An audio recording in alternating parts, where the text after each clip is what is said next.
gentlemen, may I have your attention, please?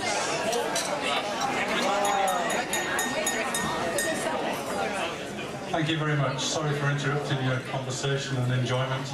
I hope I don't bring you down to ground soon too much. There's more fun and excitement later on.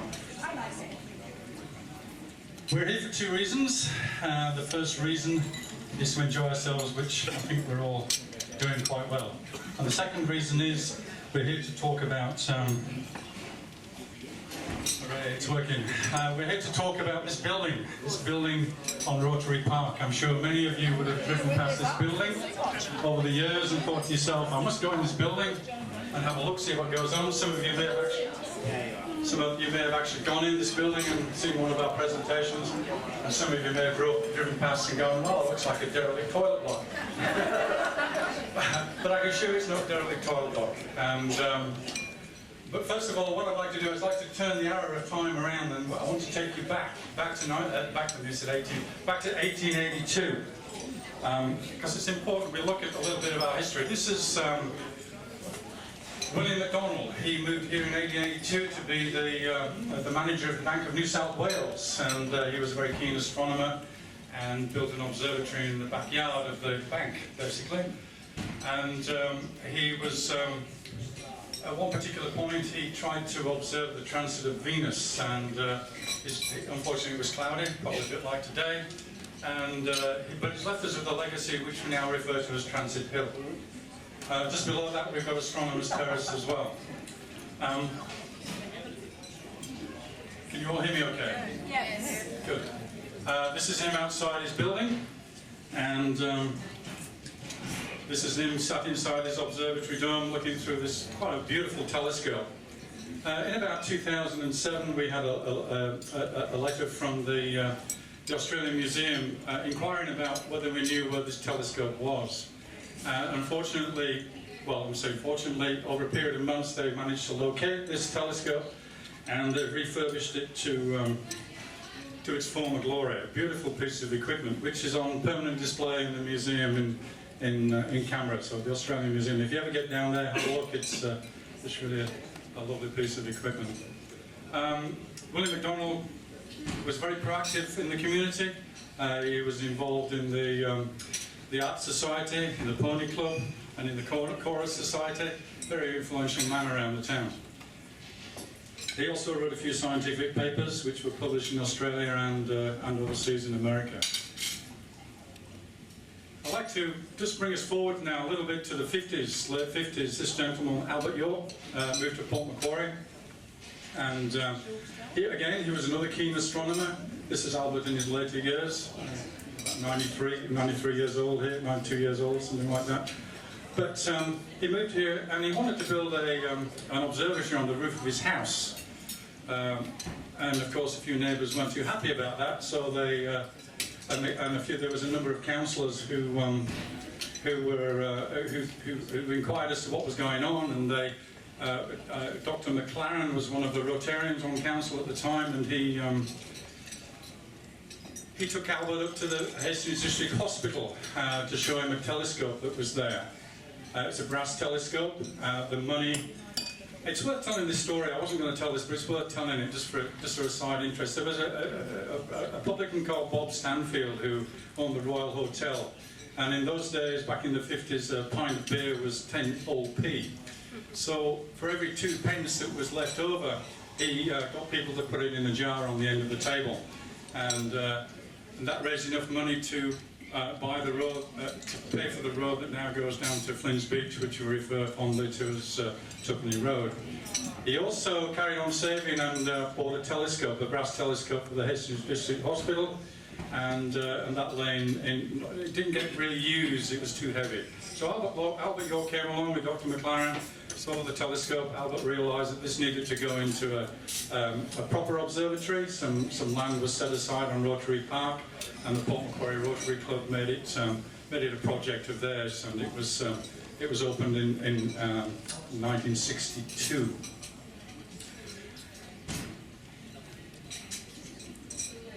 This is the Port News from 1965, and our observatory was officially opened by Dr. Harley Wood. Ali Wood was the New South Wales government astronomer, and I managed to locate this in the library in the microfiche files. Yes, the holiday bra is quite a bit of an attraction, really.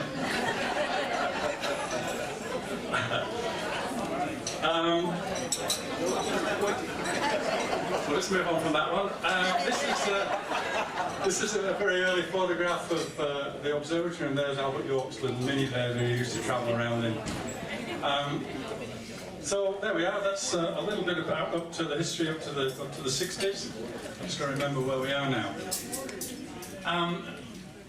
The one thing that we pride ourselves in over the 50 odd years that we've been there is education, and for me this is the most inspiring part about what we do. These are school children that come and visit us many times each year.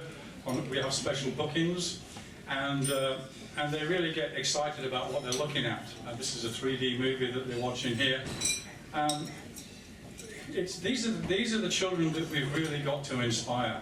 These are the children of the future. These are the children that are going to go on and help Australia become a prosperous country. So this is why science is so important. This is why the education and inspiration is so important. And this is why we feel that the Science Education Centre will really fulfil the needs of the prosperity of Australia, for one anyway. I've got to remember where I'm up to now. Okay, I joined this. I've had an interest in astronomy since I was about 10. When I came to Port Macquarie, I drove past the building many times, thinking I must get in there one day and become a member. Eventually, things settled down for me, and I got in there about 2005. And in about 2008, I was asked to finish off some specifications for what was going to be a visitors information centre and our observatory building. This is a master plan showing that. Unfortunately, that never came to fruition. So that left us a little bit deflated. So the following year, I think I became president, and the building by this time had run into disrepair. So I organised working bees and got people, volunteers, to help to refurbish it and paint it inside and out. And we carried on opening every Wednesdays and Sundays. We're not for profit. We're run by volunteers, and we've always done that. And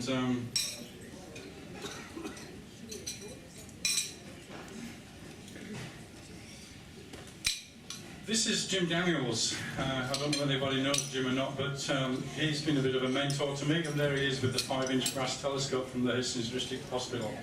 Unfortunately, Jim couldn't be with us this evening. He wanted to be here, but he's just come out of hospital. He's had an operation. He's okay, he's fine. He's 87 and he still volunteers. So he sends his regards and wishes he were here. But we made him a life member many years ago, and at his life member speech, one thing he emphasised, which struck a chord to me, was that he wanted to see the future of the observatory on Rotary Park become a science centre. And that really planted the seed back 4 or 5 years ago now. So we decided it was time that we took a few things into our own hands and advocated for ourselves. So in August of 2012, we invited Professor Fred Watson over. Professor Fred Watson is the astronomer in charge of the Anglo-Australian Telescope. He came over to help celebrate our 50th birthday, gave a few lectures.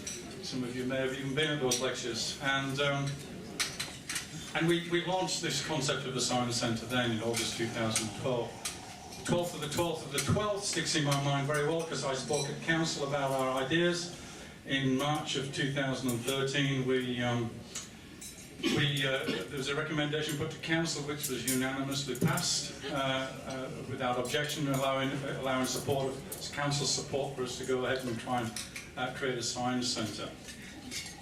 In August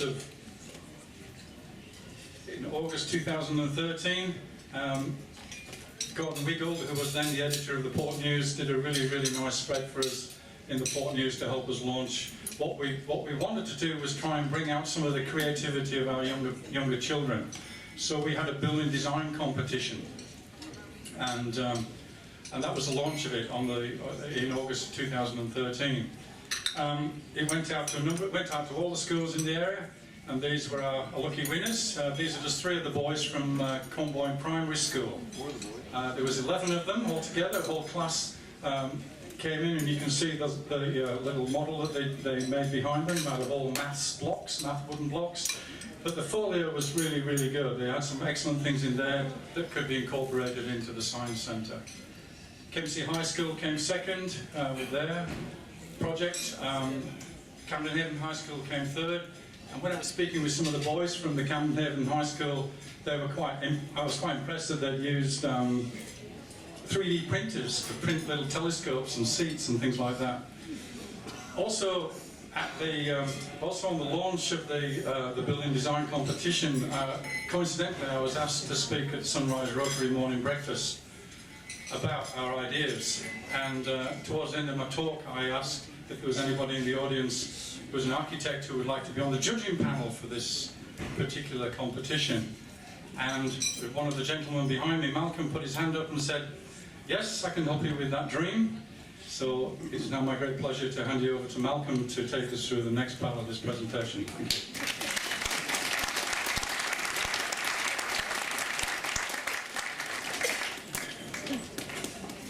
Thank you, Kevin. Well, that was a great introduction.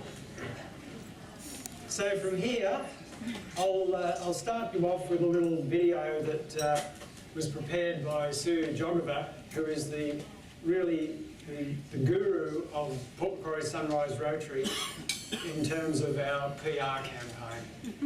And this is not terribly flattering. From dream to development application.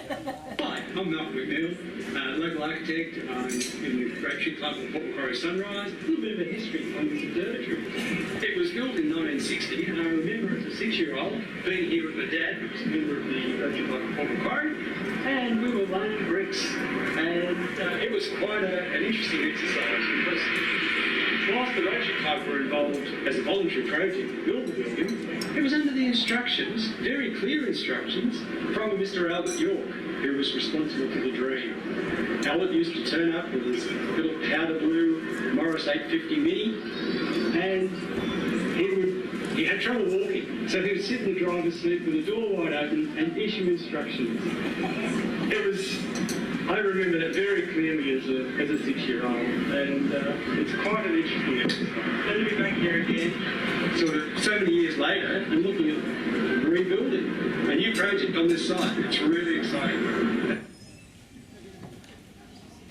Okay. So I guess that introduces me. So what a site we have here. So this is the existing site, aerial photograph. You can see the existing building, the playground. I think everybody here knows exactly where it is. As Kevin pointed out, my involvement with this latest dream started when he attended the Rotary meeting in August 2013. At that point, the brief called for an iconic facility to include an observatory, a science education centre, a planetarium and auditorium. The challenge was to develop this in Rotary Park. It was going to be quite a sizey facility, and such a significant facility had to be developed with minimal effect on the existing open space at Rotary Park. So how do we do this?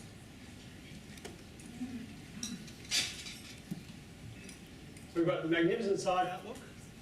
We don't want to lose that. Let's go underground. So that's what we've done.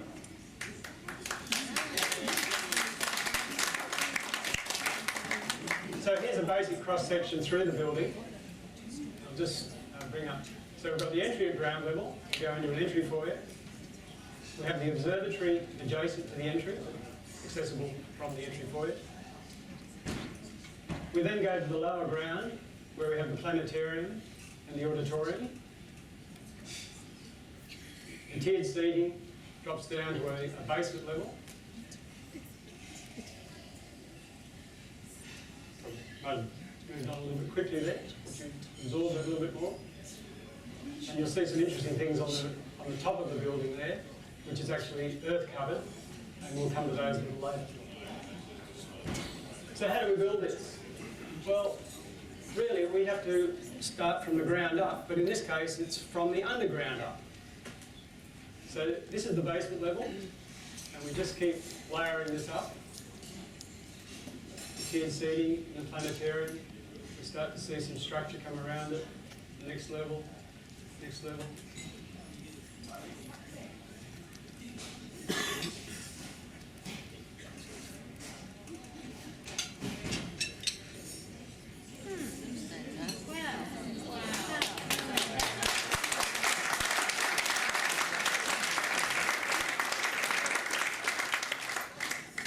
So as you can see, when we get to the top, we've actually got just another extension of the park, really. So this is the ground floor, and this shows the entry, the observatory, and the foyer. Again, we'll go down to the lower level. So this is the lower ground floor. This shows the planetarium auditorium in the centre. And then around the edges, we have the various facets of science that include interactive displays. Then we go to the lower ground and basement level, which is the lower part of the planetarium auditorium. And there's storage space behind there.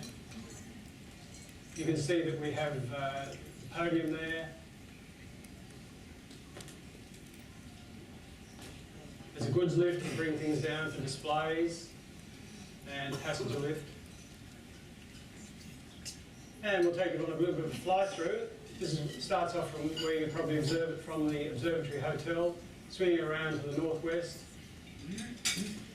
around to the north, and moving into the entry. So this is what you would see as ending from Stewart Street. So that's what it could look like from Stewart Street. Now the wall at the front there, you've got an entry wall that is the dark colour, which to emulate the stars and planets in the sky. And then we have a wall there, a parabolic curve that has a scene on there. That the idea is that this is done with LED lights that can be constantly changing. So it could look like this, could also look like this.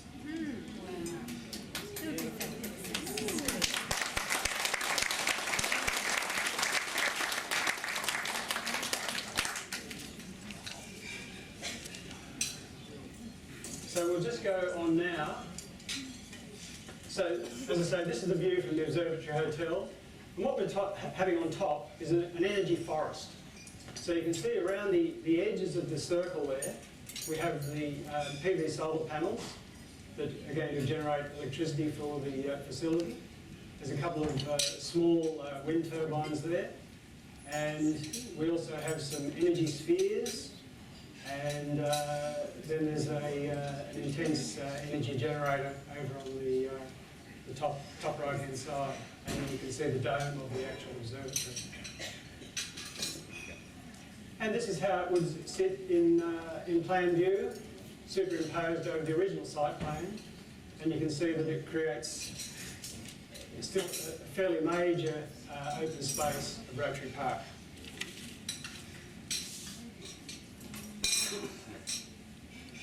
That's all for me at this stage, and at this point I will hand over to George to tell you a little bit more about the benefits of the project. Thank you very much.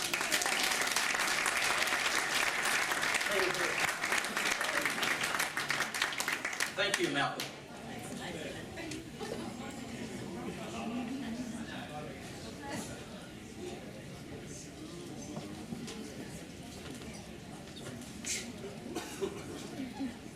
Okay, well, Malcolm's fixes that.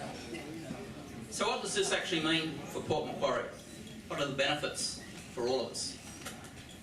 Well, I'm going to leave you with this picture because I think this creates the best imagination that we can have.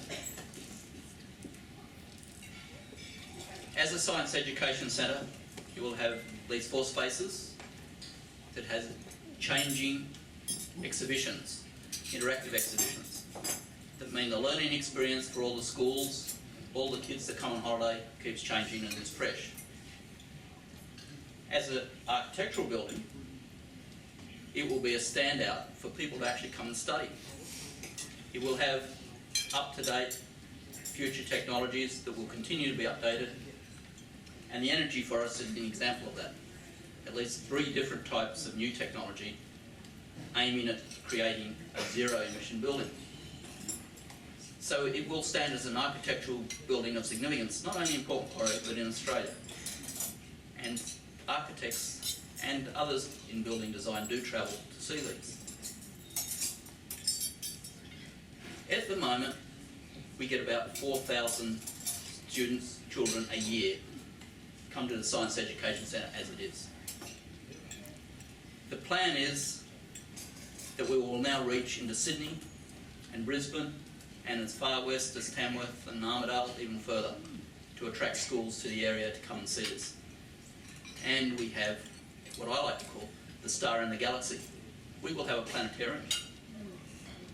Now, one of the very important aspects of this is we are the only observatory between Sydney and Brisbane until you go out to Coonabarabran or off to Charleville in Queensland.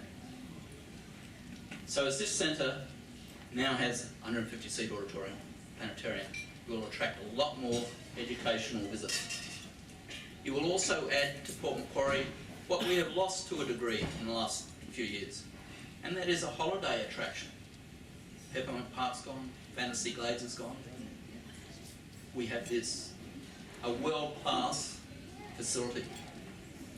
The 150-seat auditorium will attract conferences, professional and development workshops, and it will be used by the community and community groups, because one of the things we want to make sure is that this is a community project and a community building. Because one of the things Kevin didn't mention about the hospital and the observatory in the early days was the observatory used to put money back into the hospital. It was a very community-minded organisation, and so still is the Astronomical Association.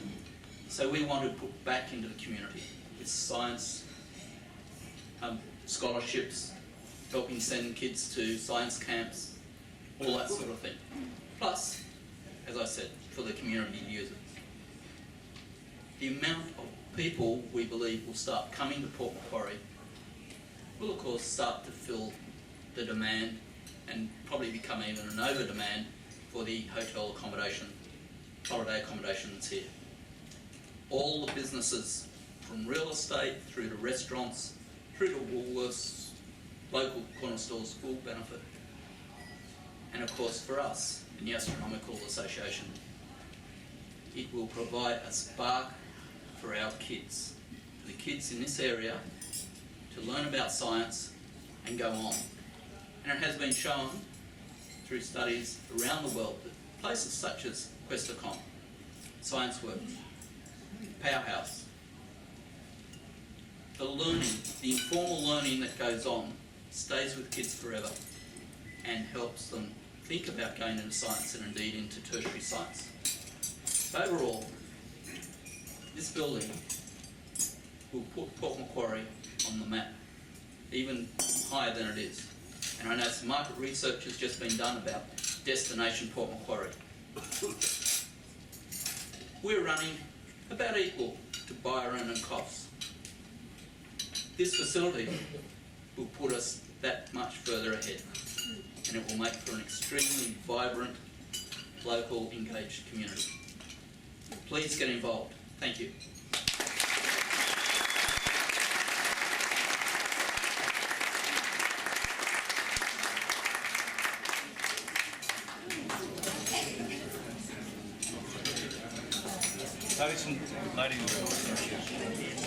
Ladies and gentlemen, how about give them a round of applause, because